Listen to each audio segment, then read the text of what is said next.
Voter লিস্টের add judicial লেখাটা নিয়ে কিন্তু সবাই চিন্তিত রয়েছেন যে এই লেখাটা কিভাবে হাঁটবে, কখন হাঁটবে। এখনো আমরা যখন পিডিএফ ফাইলটা ডাউনলোড করছি তখন কিন্তু অ্যাড জুডিশিয়াল যেটা লেখা রয়েছে সেটা কিন্তু লেখা রয়েছে, এটা কিন্তু হাঁটছে। তো এটা হাঁটবে কখন? দেখুন, এই মুহূর্তে আপনি যদি স্ট্যাটাস চেক করছেন এবং আপনার নামের পাশে অ্যাড জুডিশিয়াল যেটা রয়েছে সেটি যদি লেখা রয়েছে তাহলে সবারই একটা স্বাভাবিক ব্যাপার, চিন্তার বিষয়। তাহলে এটা হাঁটার সব থেকে সহজ উপায় কি রয়েছে? আপনি নিজে থেকে কোনো কিছু করতে পারবেন না, আপনি কিন্তু নিজে থেকে সেটা ঘাটাতে পারবেন না।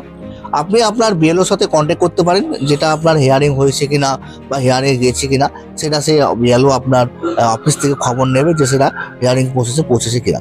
এটা পুরোপুরি বিচারাধীন, যারা বিচারক আছেন তারা এটা দেখবেন এবং যেটাকে ভেরিফিকেশন করবে এবং যারা হিয়ারিং করবে, হিয়ারিং কমপ্লিট হয়ে যাওয়ার পর আপনার নতুন যে লিস্ট বেরোবে সেই লিস্টে কিন্তু নামটা প্রকাশিত হবে। তখন দেখবেন যে আপনার যে নাম সে নামের পাশে অ্যাড জুডিশিয়াল লেখাটি রয়েছে কিনা।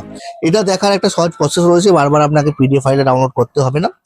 আমি একটা লিঙ্ক দিয়ে দিয়েছি, সেই লিঙ্কে আপনি ক্লিক করবেন। সেই লিঙ্কে ক্লিক করার পরেই আপনার যে ভোটার কার্ডের নাম্বারটি রয়েছে সেই ভোটার কার্ডের নাম্বারটা দিলেই পরেই কিন্তু আপনি খুব সহজে আপনি দেখে নিতে পারবেন আপনার নামের পাশে আন্ডার অ্যাড জুডিশিয়াল লেখাটি রয়েছে কিনা। তার নিচে আপনি লিঙ্কটা দিয়ে দিচ্ছি, সেই লিঙ্কে দেখে কিন্তু আপনি সেটা দেখে নিতে পারবেন। এটা যদি আপনি জানতে চান কিভাবে সেটা দেখবেন, তার জন্য পরের ভিডিওতে আমি কিন্তু আলোচনা করবো। তো সেই ভিডিও দেখার জন্য চ্যানেলটা সাবস্ক্রাইব করে রাখতে হবে। যদি চ্যানেল সাবস্ক্রাইব না করেছেন তো অনুরোধ চ্যানেলটা অবশ্যই সাবস্ক্রাইব করে নিন।